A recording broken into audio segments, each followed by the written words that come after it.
චූට්ටක් කියන රවුමේ නටන්න සංගීතයක මණ්ඩලේ රවුමේ නටන්න දෙන්න. නැත්නම් පුටුව ළඟින් යනකොට අසාධාරණයක් වෙනවනේ එක්කෙනෙකුට. සංගීතයක මණ්ඩලේ පොඩක් කියන්න දුරින් නටන්න කියන්නේ. නැත්නම් එක්කෙනෙකුට අසාධාරණයක් අපි කරන්නේ. පුටුවට වටයක් අඳින්න නැත්තම්. ඔව් අනිවාර්යයෙන්ම.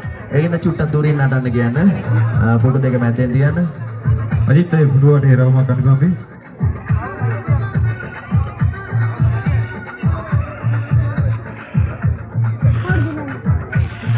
අනේ මේ රවුමක් ඇඳලා දෙන්න අන්න ඒ විදියට.